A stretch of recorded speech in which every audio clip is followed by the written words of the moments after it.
Welcome to the deep dive. So if you're listening from around Columbus, maybe Bexley, Upper Arlington, places like Pickerington, Delaware, Granville, perhaps. Yeah, lots of nice areas. Exactly. You probably thought about, jazzing up your backyard or patio space. We all want that great outdoor living area. Hmm. But the big question we're digging into today is how do you actually make sure that investment pays off? How do you maximize the ROI on outdoor upgrades, specifically here in Columbus?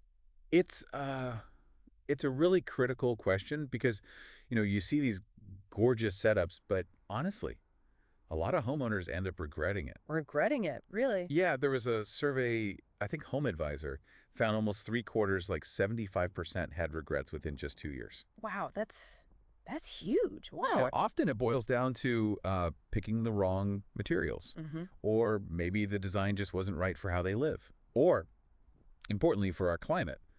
And that poor choice, it doesn't just lead to disappointment. It hits the wallet eventually. Exactly. It can actually lower your home's value, which is the opposite of what you want. Right. Okay, so while everyone wants that beautiful space, our mission here, this deep dive, is about getting practical, actionable insights. Yeah. How do you make smart choices for Columbus that really boost your home's value? What actually works for ROI in our specific market? And a massive piece of that puzzle, maybe the biggest piece, is really understanding the Columbus climate. Okay. I mean, we're not Phoenix, we're not Miami. We get those really humid summers, quite a bit of rain throughout the year. And the winters. Don't forget the winters. Oh, yeah. The cold, the snow. But critically, those freeze-thaw cycles, they are brutal on outdoor materials not suited for it. Absolutely. I mean, you think about certain stones, right? Some are really porous. Mm-hmm. They soak up water like a sponge. Yeah. And winter hits, it freezes, expands. Up, crack. Yeah, exactly. Yeah. Or like untreated wood in our damp conditions, forget it. It's basically a buffet for rot and insects. So those materials, maybe they look fantastic initially, but if they're wrong for here, They become a liability, ah, a money pit. precisely, not an investment that grows. That's why nailing the material selection, choosing things inherently resilient to Ohio weather, is just fundamental for a good ROI. Makes sense. So what works? What holds up here? Well, think local for starters. Local stone, like Columbus limestone, or maybe some types of bluestone sourced regionally. Why local? Because it's literally adapted. It formed in this kind of environment, geologically speaking.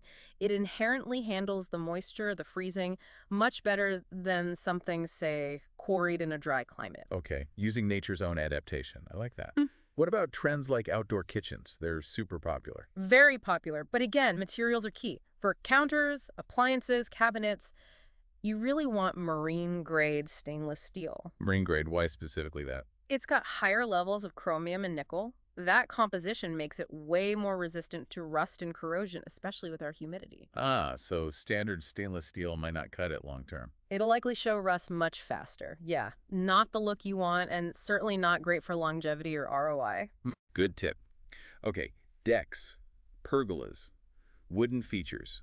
What are the smart choices there, avoiding that rot problem? Right, instead of just grabbing standard hardwood, which can really struggle with moisture and bugs here, you should look at composite decking. Like Trex or TimberTech. Exactly those kinds of brands. Or, if you prefer real wood, properly pressure-treated hardwoods. They're specifically treated to resist